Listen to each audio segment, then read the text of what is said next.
Maybe many of you grew up in a home where there was wealth or poverty or alcohol or mental illness or whatever, and it caused you to grow up in a home that was literally slaving and partyless. And the problem for you is that if that's your translation of the Father, why would you bother?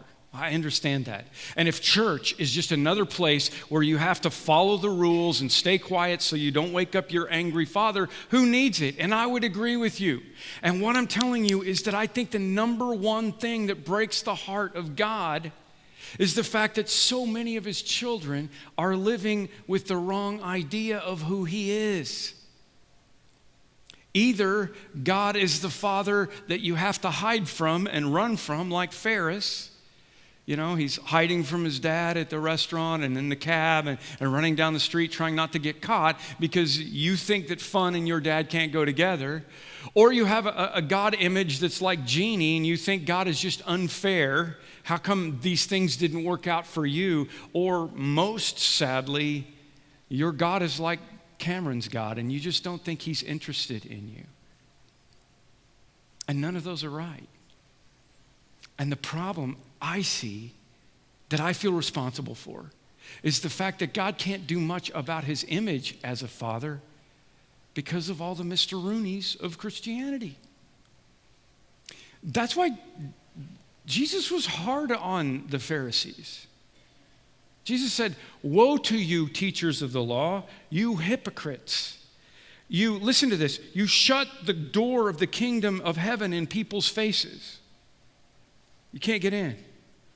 You yourselves don't enter. You won't even let those who are trying to get in. Woe to you, teachers of the law, you hypocrites. You travel over land and sea to win a single convert, and when you have succeeded, you make them twice as much a child of hell as you are." Those are the words of Jesus. Children of hell, that's what you're creating with the Mr. Rooney version of Christianity.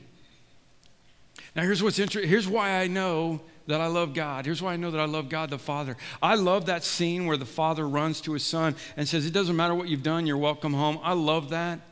But what proves to me who God is that the father in Jesus' story, the father still also loves the older brother. And that's the one I have the most trouble with.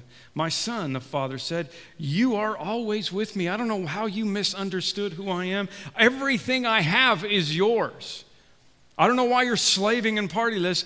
Everything I have is yours. But do not forget this one thing. We had to celebrate and be glad because this brother of yours, he was dead and he's alive again. He was lost and now he's found. So don't forget that that's the priority. And Parkview, please don't forget that the priority for us are the dweebies and the motorheads and the sportos, okay? They're the ones that are out there on the outside of religion. They're our priority. But also don't forget what happens a lot of times is that we are prodigals and we come into the church, and then after a while in the church, we just naturally start to become the older brother.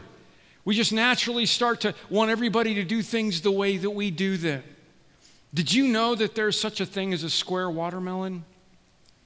May seem like a weird segue, but stay with me. Square watermelon, they make them in China, where there are a lot of people and not much refrigerator space. Seems like a good idea, doesn't it? I mean, you put a watermelon in the fridge and there's no room for anything else. So they made square watermelons. You might say, how do you make a square watermelon, PT? Well, it's pretty simple. They have these molds and they put the seed, they put the plant to grow in there. Once the thing starts to grow, they make it go into this little square mold. And as the watermelon grows, it grows into a square.